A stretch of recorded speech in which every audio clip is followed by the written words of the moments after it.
Drachinifel. O desenvolvimento dos torpedos é um tema interessante de analisar, embora pouco tenha sido escrito sobre isso.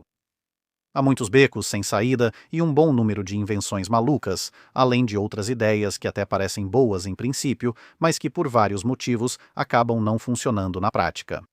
Agora, embora eu já tenha abordado anteriormente o desenvolvimento do torpedo, focando principalmente na linha principal da tecnologia de torpedos desde os primeiros dias, passando pelo torpedo Whitehead. Depois, seguimos para o Long Lance, Mark XIV e outros torpedos da Segunda Guerra Mundial.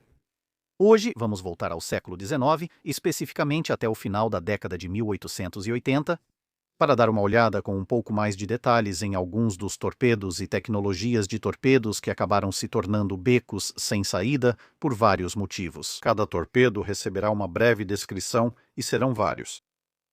Então, primeiro vamos olhar para o torpedo Warsop e Breton, e a maioria dos torpedos será descrita dessa forma, basicamente nomeados em homenagem aos seus inventores. Isso remonta, surpreendentemente, a 1862, bem cedo para um torpedo autopropulsado. Sabe-se pouco sobre a arma, pois os inventores não registraram patente nem desenho.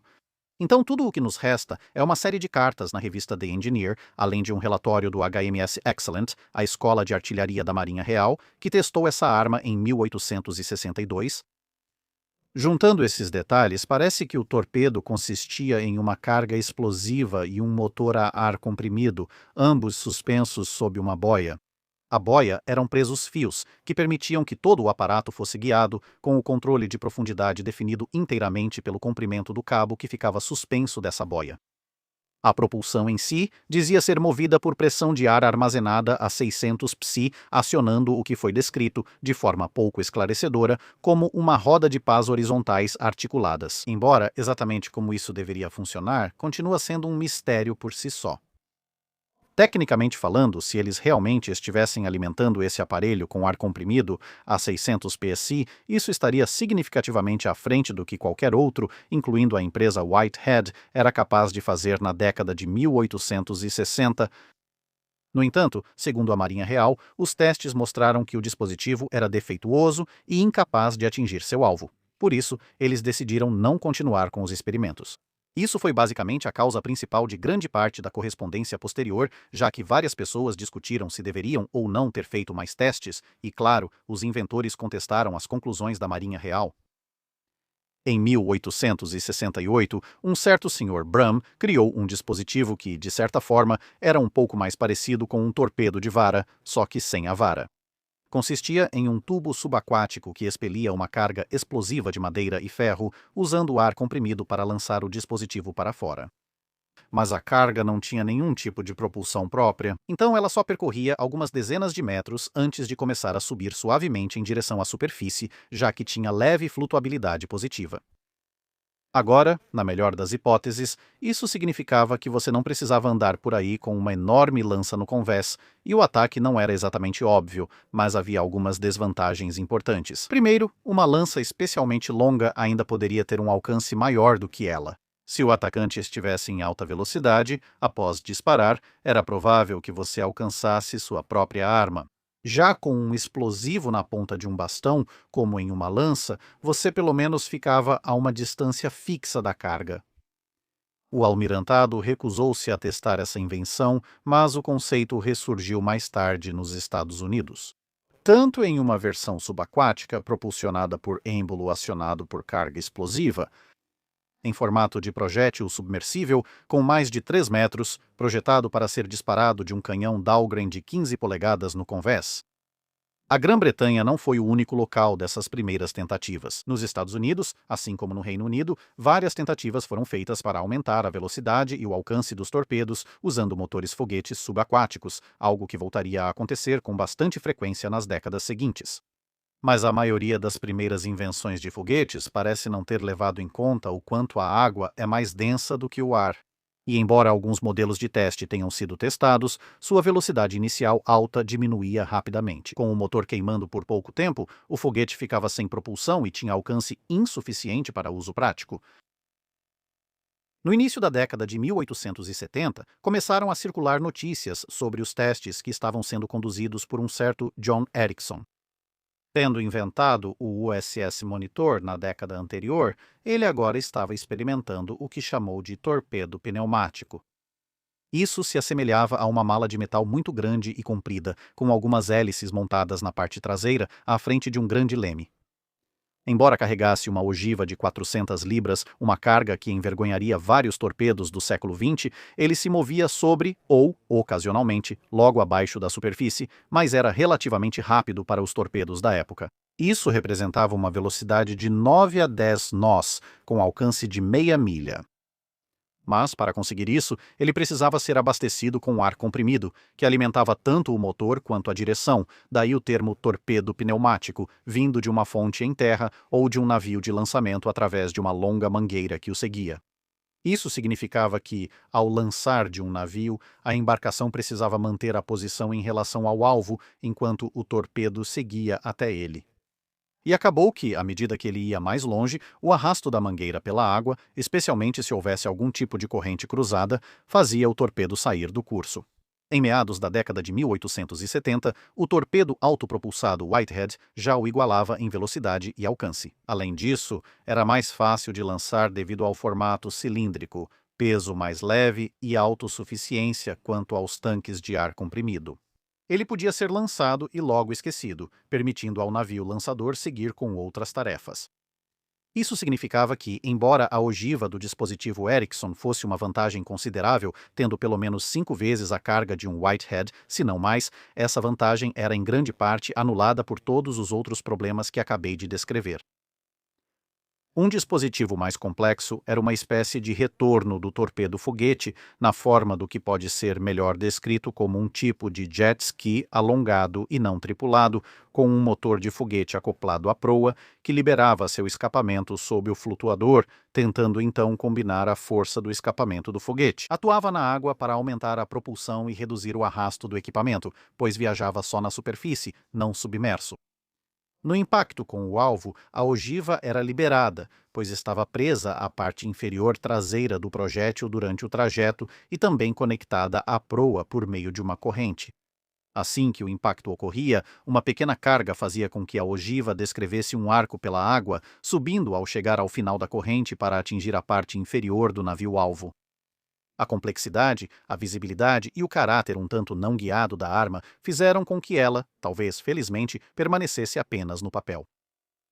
As primeiras versões do torpedo Howell, ou possivelmente Howell, também são tecnicamente desse período. Essa arma autoguiada, impulsionada por um grande volante de inércia, entrou em serviço na década de 1890 na Marinha dos Estados Unidos, porém em versão bem modificada. Incluía 2 pequenas hélices, não só uma.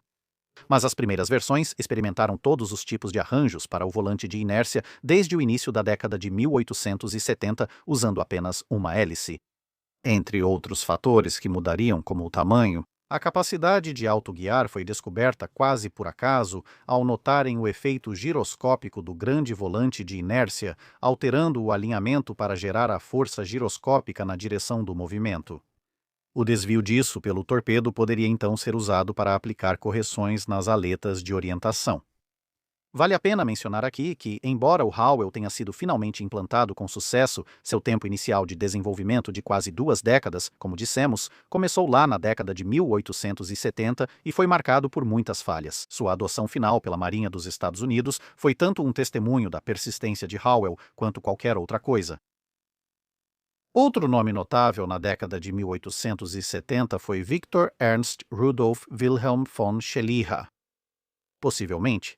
De todo modo, ele era um engenheiro alemão que foi aos Estados Unidos na década de 1860 para atuar como engenheiro de combate e naval para a Confederação, por onde ficou mais conhecido. Mas por algum motivo, sentindo-se um pouco indesejado nos Estados Unidos após a Guerra Civil Americana, ele se mudou para a Rússia por um tempo. Aqui, ele inventou um torpedo que era semelhante ao Whitehead, mas com um motor um pouco mais avançado, e um sistema de orientação bem mais familiar aos submarinistas modernos. Orientação por fio elétrico, que acionava aletas de orientação movidas eletromagneticamente no corpo do torpedo. A fina espessura dos fios, em comparação com linhas de ar comprimido, gerava pouca resistência, permitindo ao dispositivo percorrer milhares de jardas. Esse alcance excepcional para uma arma do período de 1870 foi alcançado por outra invenção dele, um pequeno queimador que aquecia o reservatório de ar comprimido, permitindo que ele mantivesse a pressão, mesmo com menos ar no estoque, o que normalmente reduziria a temperatura, até que todo o oxigênio da arma e do ar comprimido acabasse, o que pelo menos ainda deixaria algum calor residual no recipiente de ar comprimido por um tempo. Esse princípio geral, que de várias formas seria utilizado em quase todos os torpedos do século XX, exceto os movidos à eletricidade, não seria amplamente adotado na maioria das marinhas até a virada do século XIX para o século XX. Então, por que a arma dele não foi adotada em larga escala muito antes do torpedo aquecido ter sido adotado historicamente? Bem, parece que o grande erro de Chailly foi o método de entrega dos explosivos. Em vez de carregar uma grande ogiva na frente, ele prendeu várias pequenas cargas explosivas flutuantes ao longo do topo. A ideia dele era que a arma, que nesse ponto já tinha se tornado algo mais parecido com um mini-submarino, fosse conduzida por baixo de vários navios inimigos e pudesse atacá-los um por um, liberando essas cargas. Ainda era não tripulado, controlado da costa ou de uma embarcação de lançamento. E o nível de orientação e de sincronização necessário para basicamente lançar explosivos às cegas, na vertical, através de uma frota inimiga, era francamente além da capacidade da tecnologia da época. Apesar das melhorias no sistema de propulsão, havia uma estranha relutância em transformá-lo em um grande torpedo em vez de uma arma com várias cargas. Isso acabou significando o eventual fim dos esforços dele, junto com a escolha bastante infeliz de oferecer o projeto para a Marinha Imperial Russa, que disse a ele que, bem, como ele não tinha nenhuma grande fortuna em seu nome para pagar pelo desenvolvimento e testes, se ele apenas entregasse os projetos, eles financiariam a construção e os testes da nova arma e depois o pagariam quando a arma estivesse em serviço. Quem conhece a Rússia imperial em seu estágio final e seus sistemas políticos e militares não se surpreende com isso, que eles simplesmente pegaram os projetos, cortaram praticamente toda a comunicação com ele, depois não conseguiram entender os desenhos e, por fim, não o pagaram por eles. Porque, bem, se eles não conseguiam entender, não conseguiam construir. E não iam pedir ajuda ao cara que eles basicamente acabaram de roubar. Mas tudo isso fez com que ele ficasse endividado e acabasse em uma prisão para devedores. Outros inventores russos criaram torpedos, mas geralmente eram prejudicados pela corrupção, que roubava ideias ou tentava pagá-los mal. Ou também enfrentaram o fato de que, nesse novo campo de armamentos subaquáticos, a Rússia frequentemente estava de 5 a 10 anos atrasada tecnologicamente em relação ao resto do mundo, o que tornava difícil para eles competir com a opção de simplesmente importar torpedos Whitehead. O fato de eles sequer terem chegado perto já é, na verdade, um testemunho da natureza inovadora de alguns dos projetistas russos. Mas houve duas tentativas notáveis de torpedos incomuns desenvolvidos na Rússia, um torpedo-foguete movido a combustível líquido que, na verdade, teve um desempenho relativamente bom, operando rente à superfície em 1879, mas quando os testes avançaram para a fase subaquática, descobriu-se que o torpedo simplesmente não conseguia expelir os gases contra a pressão da água. Isso se acumulava rápido em ambiente submerso, causando rápido acúmulo interno de contrapressão. Como era esperado, ele explodiu logo após o foguete ser acionado debaixo d'água. A outra tentativa foi uma arma gigante de 6 toneladas e 39,5 polegadas. Só perdeu em ambição para o torpedo Hellmover da Segunda Guerra Mundial, feito para ser levado externamente em submarinos. Dado o porte dos submarinos da época, parecia até que era o submarino que ficava preso ao torpedo. Mas com 7 metros de comprimento, ele era um pouco atarracado para suas dimensões e peso totais. E o motor a ar comprimido mal conseguia mover o negócio contra correntes significativas, além de ser desviado do curso por essas mesmas correntes, graças à sua área de superfície relativamente grande. E assim essa ideia rapidamente saiu de cena. Outro inventor que teve uma relação ocasionalmente tangencial com o sucesso foi John Lay, nos Estados Unidos. Ele teve algum sucesso na Guerra Civil Americana com torpedos de haste, colaborando com William Cushing, que liderou um ataque com torpedos de haste que conseguiu afundar o CSS Albemarle, ou talvez Albemarle. Na década de 1870, ele criou o que era essencialmente um barco não tripulado, movido por um motor de ácido carbônico equipado com uma ogiva de 500 libras. Era guiado por fio com alcance de 2 milhas, exigindo a grande ogiva, porque, bem, na verdade ele não era submersível, já que operava praticamente na linha d'água, de certa forma lembrando o CSS David da Guerra Civil Americana. Ele explodiria no cinturão de blindagem do navio, então precisava de mais potência. Quando foi apontado que isso era um pequeno problema, a primeira solução dele não foi tornar o veículo submergível, mas sim fazer com que a ogiva fosse destacável, para que, em teoria, ao impacto, ela afundasse um pouco antes de explodir. Apesar de tornar a carga mais letal, isso não resolvia o problema de ser possível vê-la chegando e atirar nela. É notável, no entanto, que ele tentou resolver outro problema, um relacionado ao motor a gás carbônico, que era usado em vários projetos de torpedos protótipos nessa época. O motor a gás carbônico usava água e ácido carbônico para catalisar a liberação de dióxido de carbono. E assim, se você prestou atenção nas aulas de química do ensino médio, vai perceber que isso absorve muito calor e por isso o motor tinha problemas de congelamento, porque a reação absorvia todo o calor ao redor. Ao enviar o dióxido de carbono por vários pequenos tubos que estavam em contato com a água ao redor da arma, em vez de por um tubo grande, ele esperava usar a temperatura um pouco mais alta, até mesmo da água do mar, em comparação com o CO2 gerado, para manter a temperatura desse CO2 elevada. Além disso, um ponto em que começaria a congelar a umidade latente no sistema, o que teve algum grau de sucesso. Embora a falta de capacidade de mergulho pudesse ser superada com projetos revisados, como era possível comprar 7 ou 8 Whiteheads pelo preço de um único e enorme torpedo Ley, justificá-lo nas marinhas se tornava inviável pelo custo. Apesar disso, ele seguiu aprimorando seus projetos, e uma versão semi-submersível foi usada pelos peruanos em 1879, o couraçado Huáscar, que ele próprio havia sido recentemente alvo da primeira tentativa de torpedear outra embarcação em combate, mas desta vez o Huáscar estava tentando afundar a corveta chilena Up Tau. Mas algo aconteceu com os fios de controle após o lançamento e o torpedo acabou retornando em direção ao Huáscar e depois se recusou a responder a quaisquer outros comandos. Felizmente, a arma ainda era lenta, então um tenente engenhoso pulou na água, nadou até interceptar e conseguiu chutar o torpedo, desviando-o do navio-mãe.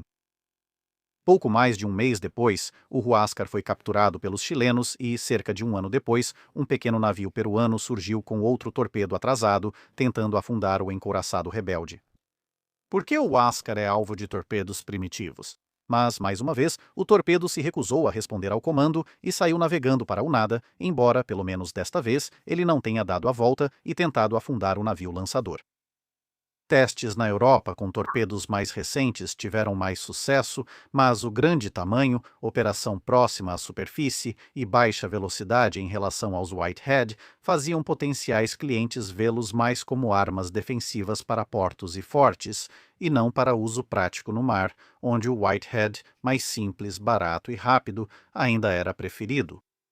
Apesar disso, Ley continuou experimentando, incluindo uma versão que tinha as hélices embutidas na parte frontal da arma em vez da traseira e, sinceramente, o tamanho impressionante do seu torpedo em comparação com outros torpedos da época continuava despertando pelo menos algum interesse em muita gente. Ele também adicionou um elemento de aquecimento para que a velocidade do torpedo subisse gradualmente de 9 para 12, 13 e, por fim, 15 nós. Na década de 1870 também houve várias tentativas de aumentar muito a velocidade dos torpedos. Agora, embora vários torpedos usando motores relativamente convencionais para a época tenham conseguido atingir 25 ou, em um caso, até 27 nós, isso geralmente acontecia em distâncias tão curtas, medidas em poucas centenas de jardas, que as máquinas normalmente eram ajustadas para velocidades muito mais modestas. Assim, o torpedo atingiria um alvo que não estivesse tão próximo e acessível para embarque. Foguetes, no entanto, continuariam aparecendo. Um clérigo britânico experimentando abandonar completamente a ideia de um torpedo subaquático e, em vez disso, construir um pequeno casco planador com um motor de foguete acoplado, que dependia de ser capaz de, pelo menos teoricamente, ultrapassar 70 nós, para contornar o pequeno problema de ser muito visível e provavelmente ser alvo de tiros com grande entusiasmo. Por algum motivo, isso não passou da fase de teste com modelos pequenos. Mas isso nem foi a ideia mais maluca dos inventores britânicos nesse período. Como um certo Lord Milton parece, como é comum com relatos desse período, os detalhes não são claros. Ter criado um submarino individual movido a ar comprimido, com grande holofote na proa e o compartimento do piloto, permitindo mostrar ao piloto o caminho. O objetivo era iluminar a quilha de navios submersos. A parte superior da seção dianteira do casco era então ocupada por um canhão revólver de 4 câmaras ativado remotamente, com o objetivo aparente de se aproximar do casco do alvo e então atirar repetidamente nele. Para não ficar atrás no quesito maluquice, um certo Sr. McLean, nos Estados Unidos, inventou algo que se assemelha mais a uma nave espacial da era vitoriana do que qualquer outra coisa. A ideia, aparentemente, era criar uma estrutura sobre a qual um par de torpedos básicos eram montados, com tanques adicionais instalados acima do corpo principal de cada um para permitir maior alcance e, possivelmente, também para um certo controle de flutuabilidade. Cada arma tinha uma grande ogiva de espoleta com atraso de tempo acoplada à frente, e todo o conjunto, sem qualquer outro tipo de controle de profundidade, era suspenso por vários flutuadores. Nunca ficou claro por que usaram um temporizador em vez de uma espoleta de contato, ainda mais considerando que um dos objetivos dessa coisa era a eficiência de custos.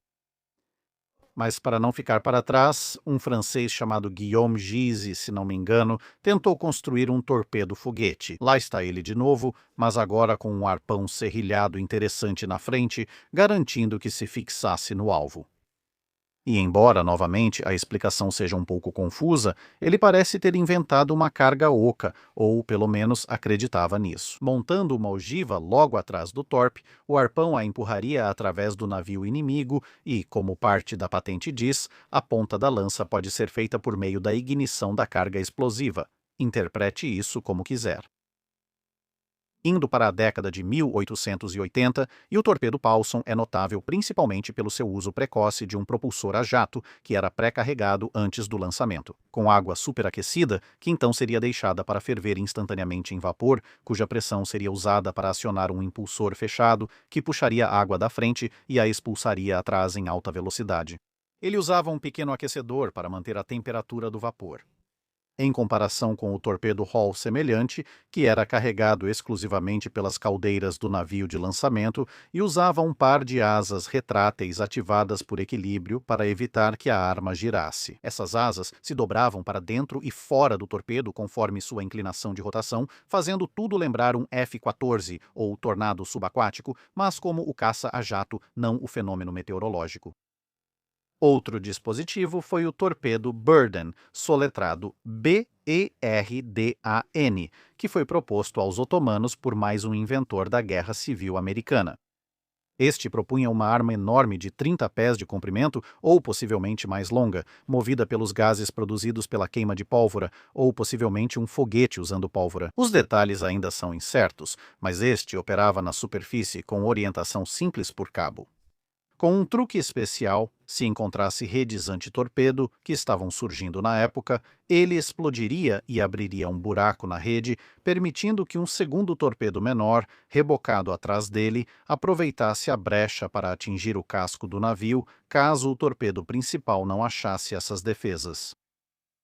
Novas tentativas de aprimorar a ideia diante do avanço das redes antitorpedo só deixaram as descrições ainda mais confusas. Sem se deixar abater quando esse plano fracassou, Burden passou a propor um canhão submarino de calibre 24 polegadas como alternativa, com mais ou menos o mesmo sucesso. Nesta década surgiram várias propostas de torpedos, algumas ultrapassadas e outras inovadoras, mas a maioria não avançou, nem figurativamente, nem literalmente. Isso incluía a ideia de um pequeno flutuador com 2 foguetes na traseira e um torpedo Spar na frente, para ser lançado contra o inimigo como um cavaleiro em uma justa, embora o inventor admitisse que a propulsão por foguetes duplos deixava a direção de viagem em qualquer lançamento um tanto à mercê do destino e de divindades cruéis. Por outro lado, havia ainda uma proposta de torpedo elétrico, que usava capacitores ou acumuladores, como chamados na época. para acumular energia e descarregar em um motor elétrico, usando as linhas de controle como cabos de energia ligados a uma estação em terra ou ao navio de origem, o que poderia ser usado para controlar a direção e acumular carga nos capacitores ou acumuladores durante o avanço. No final da década de 1880 foi proposto o torpedo Neely. Isso eliminou a ideia de uma hélice separada e, em vez disso, fixou uma lâmina de parafuso contínua ao corpo do torpedo, depois prendeu o motor diretamente a esse corpo do torpedo, de modo que toda a carcaça externa do torpedo girava, com a lâmina de parafuso funcionando então como uma hélice grande e relativamente longa. Outro clérigo britânico, não entendo por que ministros da Igreja da Inglaterra têm essa obsessão por armamentos subaquáticos, não tenho certeza disso, mas neste ponto, ele propôs um torpedo salva-vidas, no qual ele substituiu a ogiva por uma longa corda com boias, um pouco de comida, um pouco de água e vários outros itens de equipamento de segurança. Controlava tudo por cabos a partir da plataforma de lançamento, em terra ou em outro navio.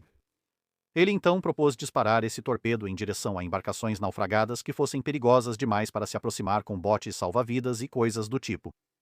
Presumivelmente partindo do princípio de que uma embarcação naufragada não pode ficar mais naufragada do que já está. Se você lançasse torpedos contra ela, a ideia era que, ao impactar, o torpedo ficasse preso no casco, na linha d'água. Nesse momento, os sobreviventes do navio em questão poderiam então descer até lá, abrir e recuperar os suprimentos. Presumivelmente, os cabos de controle também permitiriam que o navio de controle ou a estação em terra puxassem de volta a linha que estava embutida no torpedo uma vez que ele tivesse sido preso e assim puxassem as pessoas para um local seguro. Thorstein Nordenfelt também teve a ideia de um torpedo enquanto inventava canhões automáticos de múltiplos disparos. No caso dele, era uma arma de 29 polegadas de diâmetro, muito bem calibrada, que era equipada com baterias que forneceriam a força propulsora. A calibração deveria ser tão precisa que o torpedo ficava apenas positivamente flutuante, de modo que a margem era extremamente pequena. Isso, uma barbatana de madeira semelhante à de tubarão poderia ser acoplada, tornando a arma levemente negativa e forçando o torpedo a submergir. Como a barbatana de madeira também flutuava, em algum momento atingiria a flutuabilidade neutra e sua parte superior ficaria na superfície, servindo como marcador para o operador, pois era um dispositivo guiado por fio. O alto custo de construir uma arma grande e os riscos das baterias antigas vazarem ou falharem durante o armazenamento foram decisivos. Além disso, a descoberta de que diferentes áreas do oceano possuem densidades diferentes, o que pode realmente afetar uma arma com um equilíbrio tão delicado. O que, no geral, significava que, embora promissor em testes controlados, o torpedo movido a bateria teria, na verdade, que esperar até a Segunda Guerra Mundial para ser devidamente utilizado, em combate. E isso nos leva à década de 1890, quando a tecnologia dos torpedos começou a se tornar amplamente difundida, o bastante para que a maioria das várias variantes desses projetos malucos, infelizmente, começassem a desaparecer. Ao invés disso, ideias ruins e excêntricas foram criadas para aproximar o torpedo do alvo, como grandes catapultas ou planadores combinados com catapultas, assim como ideias interessantes sobre a natureza da ogiva. Se quiser saber mais sobre essas ideias futuramente, avise nos comentários. Por hoje é isso. Obrigado por assistir. Tem algum comentário ou sugestão de navio para analisarmos? Deixe nos comentários. Comente no post fixado com perguntas para o Dry Dock.